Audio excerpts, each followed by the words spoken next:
Il t'a dit « je t'aime » hier soir. Ses yeux étaient doux, sa voix sincère. Mais ce matin, tu t'es réveillé avec ce poids dans la poitrine. Cette sensation étrange, comme si, au fond de toi, quelque chose clochait.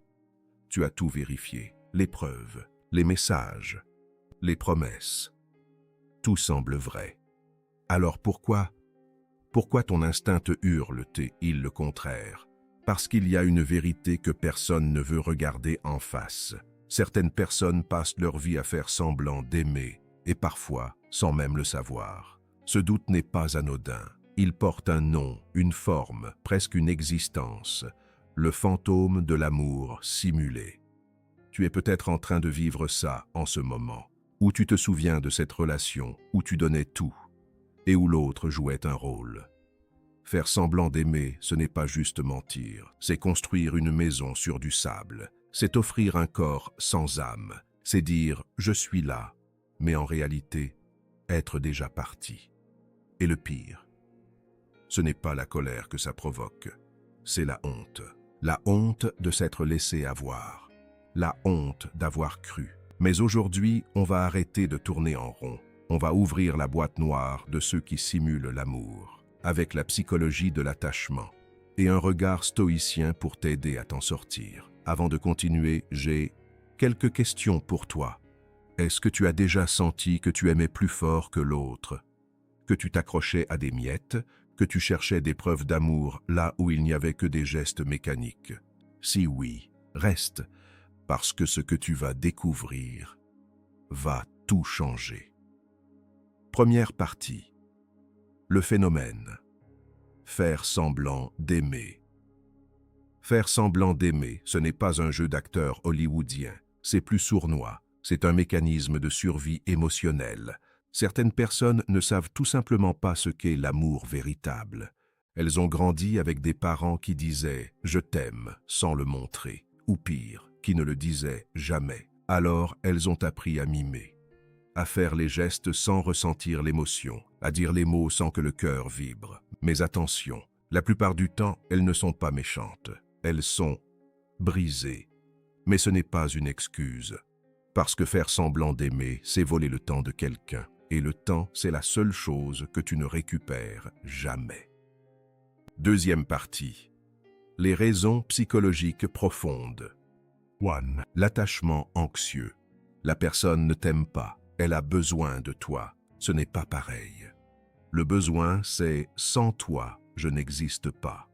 L'amour, c'est « avec toi, je suis plus moi-même ». L'attachement anxieux, c'est cette peur viscérale d'être abandonné. Alors, on simule l'amour pour garder l'autre prisonnier. On dit « je t'aime » pour ne pas être seul. On devient dépendant, pas amoureux. Imagine une personne qui t'envoie 50 messages si tu ne réponds pas en 10 minutes. Elle ne s'inquiète pas pour toi. Elle panique pour elle. Et cette panique, elle l'appelle amour. Mais c'est juste de la peur déguisée. Dosso, la peur de l'abandon. Certaines personnes ont été abandonnées enfants, pas forcément physiquement, émotionnellement. Un père silencieux, une mère absente, même en étant là. Et l'enfant a conclu « je ne suis pas aimable ». Alors, adulte, il va tout faire pour qu'on ne le quitte pas, y compris mentir, y compris simuler l'amour. Mais voici le drame. Plus tu simules, plus tu as peur d'être découvert. Et plus tu as peur, plus tu te forces à simuler. C'est un cercle vicieux. 3. Le manque d'estime de soi.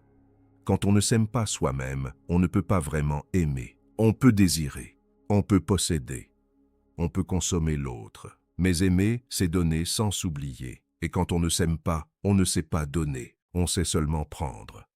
Et pour prendre, on simule. On dit « je t'aime » pour obtenir du sexe, de l'attention, de la sécurité. Mais l'amour, il n'est pas là. 4. La dépendance affective. La dépendance affective, c'est la sœur jumelle de l'attachement anxieux, mais en plus vicieuse. La personne dépendante affective ne sait pas être seule. Être seule, pour elle, c'est mourir un peu. Alors elle va s'accrocher au premier venu, ou au premier venu qui ressemble à sa blessure d'enfance. Et elle va lui dire « je t'aime ». Mais elle ne l'aime pas. Elle l'utilise comme une bouée. Sauf qu'une bouée, ça ne s'aime pas. ça se tient par peur de couler. 5. Le besoin de validation. Certaines personnes sont des vampires de validation. Elles ont besoin qu'on les regarde, qu'on les désire, qu'on les admire. L'amour, pour elles, c'est du carburant narcissique. Pas une rencontre. Elles disent « je t'aime » pour entendre moi aussi. Pas par élan du cœur, par stratégie. Et toi, tu donnes tout. Toi, tu crois à la grande histoire. Pendant qu'elle coche une case. Encore un qui m'aime. Je suis sûr que je vaux quelque chose. Ce n'est pas de l'amour, c'est de la survie narcissique. 3e partie. Les signes qu'une personne fait semblant d'aimer. Tu veux savoir si toi aussi tu as aimé quelqu'un qui simulait. Voici les signes. Ne ferme pas les yeux. Premier signe. Ses actes ne correspondent jamais à ses paroles. Elle dit « Tu es important pour moi », mais elle n'est jamais là quand tu as besoin d'elle. 2e signe. L'amour est conditionnel. Je t'aime si tu fais ci, si tu es comme ci. L'amour vrai ne dit pas si. L'amour vrai dit même. 3e signe, elle idéalise au début, puis dévalorise. Au début, tu es parfait. Puis, sans raison, tu deviens nul. Ce n'est pas toi qui change. C'est son miroir déformant. 4e signe, elle fuit l'intimité réelle. Les discussions profondes, elle esquive. Les vulnérabilités, elle juge ou minimise. Elle veut l'image de l'amour, pas sa réalité. 5e signe, elle n'est jamais vraiment là. Même quand elle te touche, elle est ailleurs. Ses yeux sont vides, sa présence mécanique. Si tu reconnais ça, respire, parce que ce n'est pas toi le problème. C'est son incapacité à aimer. 4e partie. Pourquoi certaines personnes restent malgré tout? Toi qui écoutes, tu te dis peut-être, mais si je reste, c'est que je l'aime vraiment, non? Oui. Mais attention, rester par amour, ce n'est pas la même chose que rester par peur. Rester par espoir, ce n'est pas la même chose que rester par illusion. Ceux qui restent avec quelqu'un qui simule l'amour, ils ne sont pas faibles, ils sont blessés. Ils croient que souffrir, c'est la preuve d'aimer. Ils confondent l'attachement toxique avec la passion.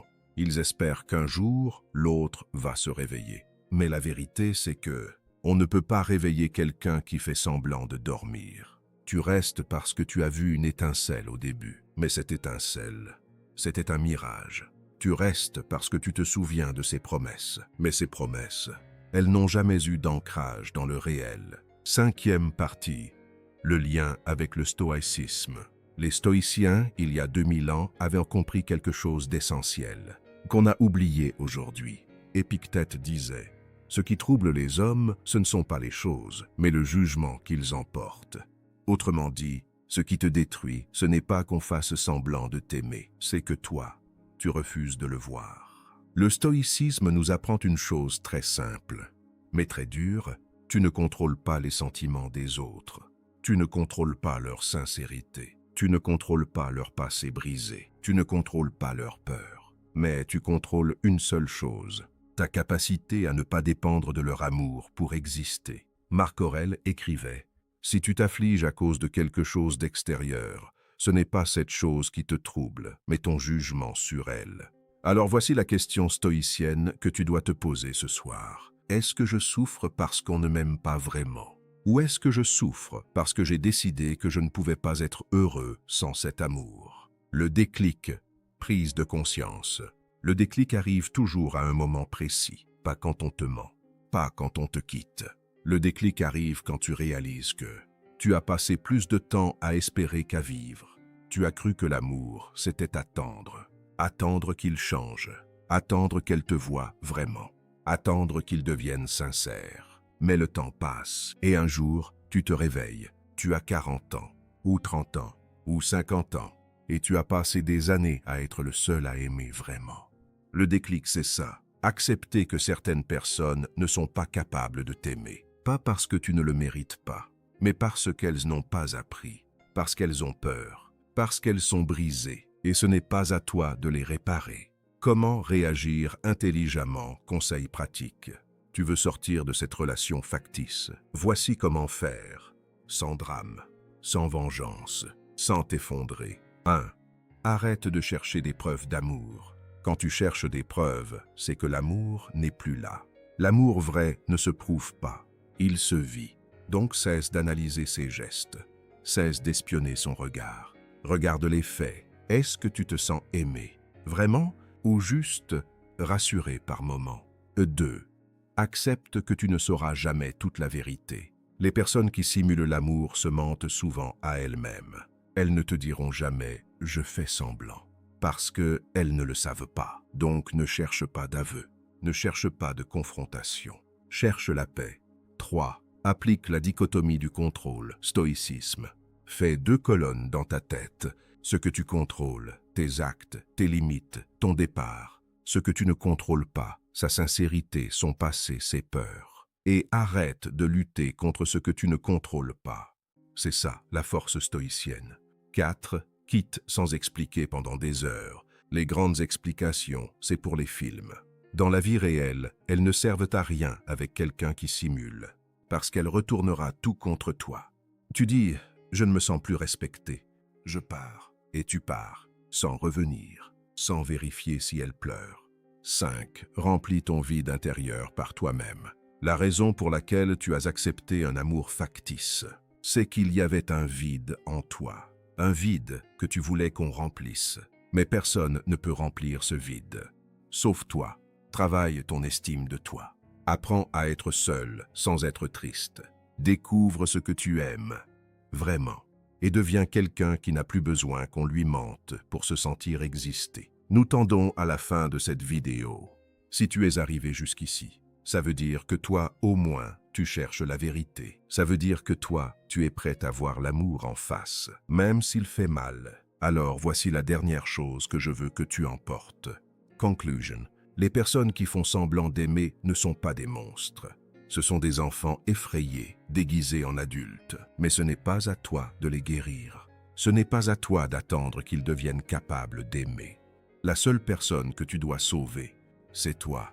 Et sauver toi, ça veut dire accepter que certains amours ne sont que des leçons déguisées. Accepter que la solitude vaut mieux qu'une illusion à 2.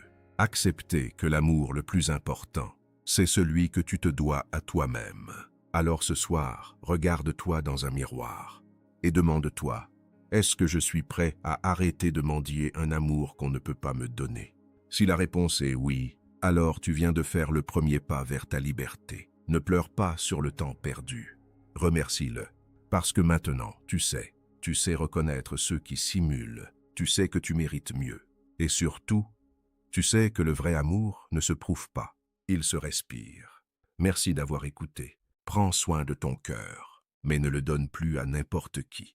Abonne-toi pour ne plus rater aucune de nos vidéos.